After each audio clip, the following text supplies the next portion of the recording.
Tämähän on vanha talo, jossa on ollut 30 vuotta öljylämmitystä.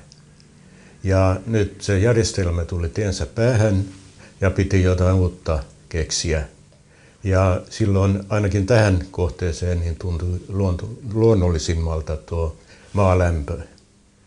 Eli tänne on rakennettu kalliolämpöjärjestelmä, jossa on 195 metrin energiakaivo ja sitten on IVT:n lämpöpumppu ja vesisäiliöt. Plussan puolelle oli ennen kaikkea se, että Honkoliina on yli 30 vuotta vanha talo, joka on toiminut hyvin täällä Tampereella, tunnettu, ja olen varma, että toimii vielä 30 vuotta tästä eteenpäin. Se oli se suurin syy. Nyt monella maalämpöpumppu-toimittajalla on tällaiset, sanoisinko, hyvin sattumanvaraiset edustajat, jotka myy niitä. Ja tämähän on todella iso kauppa näin yksityiselle, ja sen kanssa ollaan sitten naimisissa, niin kuin sanoin, 30 vuotta.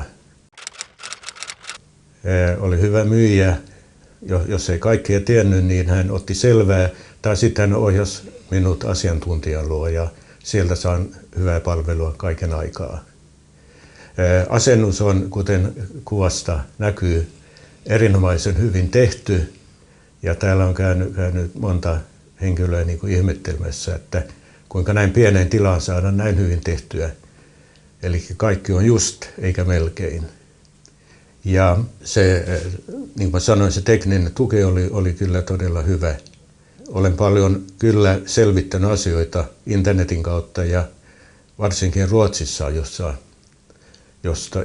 jossa on hyvin paljon kokemusta maalämpösysteemeistä. Ja voin sanoa, että tämä on kyllä todella erinomaisen hyvin tehty ja että tähän taloon sopiva, niin kuin oltaan kuin muutenkin.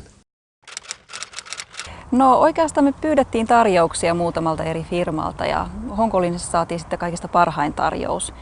Ja parhaimman kuulonen myös siinä mielessä, että se oli hirveän luotettavan kuuloiset tyypit ja tiesivät asiansa, mistä niin kuin puhuvat ja mitä tekevät. Että kaikki sujuu niin kuin pitikin ja nykyään on vähän se ongelma, että jos tehdään jotain remonttia tai muuta vastaavaa, että jälki on sitä sun tätä ja no, ei ole huolellisia. Mutta oli tosi positiivisesti yllättynyt, että kaikki toimi niin kuin piti.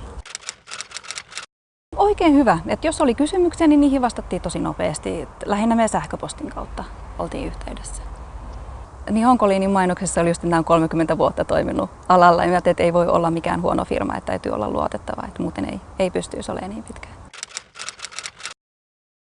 Nopeata ja huolellista.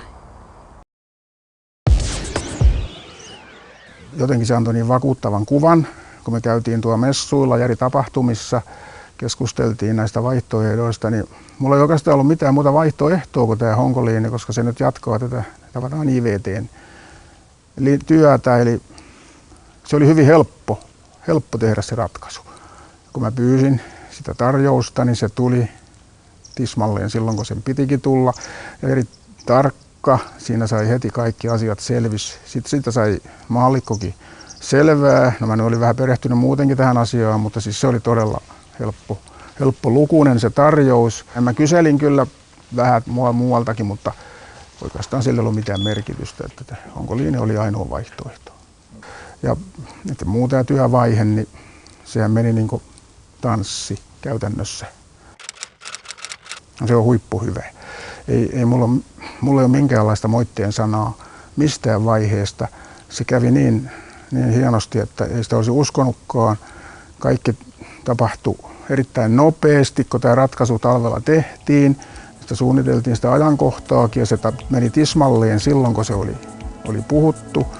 Ja aikaa ei mennyt kauaa, eli ei mulla ole pahaa sanaa sanottavana tästä Honkoliinin palvelusta. Se oli huippuhyvä.